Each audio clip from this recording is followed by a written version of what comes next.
In this question, when a car passes mark A, driver applies brakes.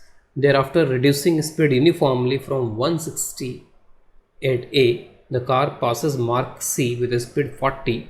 The marks are at equal distances on the road as on below. So equal distances में that is B is the midpoint of this AC. Where on the road was the car moving with a speed 100 km per hour? Where on the road? तो उसमें पूछा गया कि 100 km per hour की जो speed है वो कहाँ पर है. Neglect the size of the car as compare to the distances involve. तो options are at mark B पे 100 km per hour है, between A and B, between B and C, and information is insufficient to decide. So this are the options given. तो इसमें जो options हैं उन options को देख करके ये लगता है कि यहाँ पे एग्जैक्ट ये नहीं पूछा जा रहा है कि कहाँ पर ऐसा हो रहा है. ठीक है, कहाँ पर ऐसा हो रहा है, एग्जैक्टली कहाँ पे हो रहा है, यहाँ पे एग्जैक्ट कहाँ पे हो रहा है, यहाँ पे हो रहा है तो एग्जैक्ट कहाँ पे हो रहा है. तो एग्जैक्ट लोकेशन नहीं चाहिए. तो अगर एग्जैक्ट लोकेशन नहीं चाहिए तो we can solve it by some methods जिसमें हम कोई एग्जैक्ट कैलकुलेशन नहीं करेंगे, लेकिन we can solve this for this purpose कि हमें एग्जैक्ट लोकेशन नहीं चाहिए. तो इसको सॉल्व करने के कई सारे तरीके हो सकते हैं. It is a very famous situation also कि अगर यूनिफॉर्मली एक्सेलरेशन से या यूनिफॉर्म रिटार्डेशन से अगर ये चल रहा है तो मिड पॉइंट पे क्या वेलोसिटी होगी. This is a very famous situation. तो मैं मेथड नंबर 1 यहाँ पे ले रहा हूँ. मैं I will take several methods to solve this question. तो मेथड नंबर 1 जिसमें कैलकुलेशन सबसे कम है, ठीक है, it has the least calculation. तो मेथड नंबर 1 में I am going to write the acceleration is v dv by dx. Suppose this is x axis, ये एक्स एक्सिस है और मैं एक्सेलरेशन को I can write v d by dx, where v is the instantaneous velocity and d by dx is rate of change in velocity with respect to x. अब यहाँ पर एक तरीके से हमें यहाँ पर स्पीड जो वेलोसिटी है, वेलोसिटी में चेंज को यहाँ पर देखना है कि वेलोसिटी में चेंजेस किस तरीके से हो रहे हैं. तो वेलोसिटी में जो चेंजेस हो रहे हैं वो 160 से 40 हो रहे हैं. And how much velocity is change, speed velocity में कितना चेंज यहाँ पर आया है, तो वो 120 का चेंज आया है. ठीक है, अब जैसे 160 है, 160 से वेलोसिटी पहले 100 होगी और 100 से फिर बाद में यहाँ पर 40 होगी. तो अगर देखा जाए तो 160 से 100 कितने का चेंज होगा, 60 का चेंज होगा. 100 से 40 कितने का चेंज होगा, 60 का चेंज होगा. टोटल मिला के कितना चेंज हो रहा है, 120. इसका मतलब हाफ ऑफ चेंज की बात हो रही है. ये जो 100 है वो आधे चेंज के बाद में आ रहा है एक तरीके से. 160 में 60 का चेंज हुआ तब 100 होगा और फिर further again the same change 60 का चेंज होगा तब जाके 40. अगर ये कांस्टेंट वेलोसिटी से मूव कर रहा, अगर यहाँ पर ये यूनिफॉर्मली वेलोसिटी अगर इसकी कम हो रही होती डिस्टेंस के साथ, ठीक है, डिस्टेंस के साथ अगर यूनिफॉर्मली वेलोसिटी कम हो रही होती तो एग्जैक्टली फिर मिड पॉइंट पे आ जाता फिर ये. लेकिन डिस्टेंस के साथ नहीं, यहाँ पे यूनिफॉर्म जो हम बोलते हैं कि रिड्यूसिंग स्पीड यूनिफॉर्मली, तो इसका मतलब है वो that is with respect to time. ठीक है, जो रिटार्डेशन है, जो एक्सेलरेशन है वो कांस्टेंट है. तो यहाँ पे जो एक्सेलरेशन है वो कांस्टेंट है यहाँ पे. तो मैं इसको ऐसे लिख लेता हूँ dv. ठीक है, dv is equal to a by v d x. I am going to write it like this. dv जो है वो स्पीड या वेलोसिटी में चेंज है, मैग्नीट्यूड में चेंज है इन dx डिस्प्लेसमेंट, जो dx डिस्प्लेसमेंट है उसके अंदर. ठीक है, अब देखो अगर मैं सेम dx अगर यहाँ पे लूँगा, ये जो लाइन है इस लाइन पे अगर मैं same dx amount of displacement अगर लेता हूँ, ठीक है, तो सेम dx के लिए सेम dv नहीं होगा. ठीक है, हर dx के लिए, क्योंकि एक्सेलरेशन तो कांस्टेंट है, एक्सेलरेशन इज कांस्टेंट एवरीवेयर, लेकिन जो वेलोसिटी है वो उसका जो मैग्नीट्यूड है वो लगातार डिक्रीज कर रहा है as we going in this direction. तो वेलोसिटी लगातार कम होती जा रही है. तो स्टार्टिंग में वेलोसिटी ज़्यादा है, तो स्टार्टिंग में वेलोसिटी ज़्यादा है तो dv कम होगा क्योंकि v नीचे आ रहा है यहाँ पे. ठीक है, तो initially v is more, that means dv is less. तो इसका मतलब स्टार्टिंग में जो स्पीड होगी वो डिस्टेंस के साथ में धीरे धीरे कम होगी. ठीक है, डिस्टेंस के साथ, mind you I am talking about distance not time. Time में तो हर एक सेकंड में, हर dt टाइम में सेम यहाँ पर चेंजेस आएंगे क्योंकि a is equal to d by dt and dv is equal to a dt. तो एक्सेलरेशन कांस्टेंट, तो सेम टाइम इंटरवल dt अगर मैं लूँगा तो उसमें सेम dv होगा. लेकिन यहाँ पे सेम dx के लिए सेम dv नहीं होगा हर जगह पर, क्योंकि v जो है वो लगातार यहाँ पे डिक्रीज होता जा रहा है. तो v इनिशियली ज़्यादा था तो dv कम था. उसके बाद में v जैसे जैसे यहाँ पे डिक्रीज होता जाएगा वैसे वैसे dv इंक्रीज होता जाएगा for the same dx, for the same displacement, for the same small displacements. तो अब कहने का मतलब सिर्फ यहाँ पर अब ये है कि 100 अगर मैं 160 से 100 कराना चाहता हूँ तो मेरे को 60 का चेंज चाहिए और उसके बाद फर्दर 60 का चेंज हो रहा है, तो पहला 60 का जो चेंज होगा उसके लिए डिस्टेंस ज़्यादा चाहिए मेरे को, ठीक है, क्योंकि स्टार्टिंग में रेट कम था, यहाँ पर डी कम था, उसके बाद में डी बढ़ता चला गया क्योंकि वी कम होता चला गया, डी बढ़ता चला गया यहाँ से।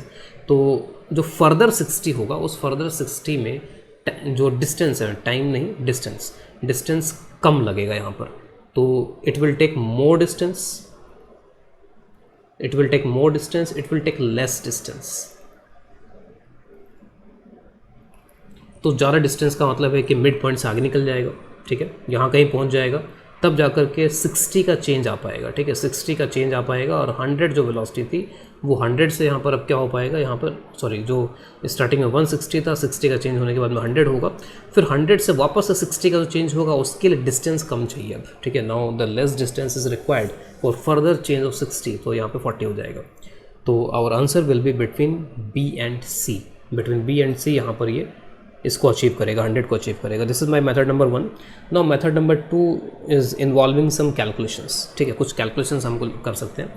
तो हम लोग ऐसा कर सकते हैं कि क्यों ना हम बी पे वेलोसिटी निकाल लें। अगर हम बी पे वेलोसिटी निकाल लेते हैं और वेलोसिटी लगातार कम होती जा रही है, तो बी पे वेलोसिटी निकाल के हम लोग ये बता सकते हैं कि 100 एग्जैक्टली यहीं पर होगा या इसके पहले होगा या इसके बाद होगा। We can directly tell this. तो let us find the velocity at B, ठीक है। तो उसके लिए सिंपली, ठीक है, ज़्यादा कुछ करना नहीं है, ये भी मेथड काफ़ी इजी है। तो मेथड नंबर 2 में पहले मैं क्या कर रहा हूँ कि ये जो इक्वेशन है v² = u² + 2s, ठीक है, तो इस इक्वेशन को I am going to apply from a to b, a से b के बीच में अप्लाई कर देता हूँ। उसके बाद मैं इसको अप्लाई कर दूंगा b से c के बीच में। तो b पे वेलोसिटी को मैं v एज्यूम कर लेता हूँ सपोज। तो पहले मैं a से b अप्लाई कर देता हूँ, तो ये v फाइनल वेलोसिटी और 160 स्क्वायर इज इनिशियल वेलोसिटी। या मैं ऐसे कर लेता हूँ कि इसको मैं सॉल्व कर लेता हूँ वेरिएबल्स में, ठीक है। Let us solve this in variables. तो वेरिएबल्स में सॉल्व करते हैं, तो इसको मैं VA बोल देता हूँ। तो दिस इज़ VA² और रिटार्डेशन टू 2A। और सपोज़ ये डिस्टेंस जो है, इस डिस्टेंस को लेट्स से ये L और ये भी L, क्योंकि B is the mid point, तो -2AL हो जाएगा। और उसके बाद में B से C के बीच में अप्लाई कर देता हूँ। तो 40², सॉरी दिस इज़ मैं VC एज्यूम कर लेता हूँ इसको। This is VC²। Now this is V² which is initial from B to C -2AL। और इन दोनों को अगर मैं सब्ट्रैक्ट कर दूँ तो V² - VC², this is VA² - V²। From here we can find this V as, and this is again a very popular result for this kind of situation. So velocity at the midpoint is √VA² + VC²/2, and if I write the terms 40², VA is 160 and तो 40² 160² ये हो जाएगा /2।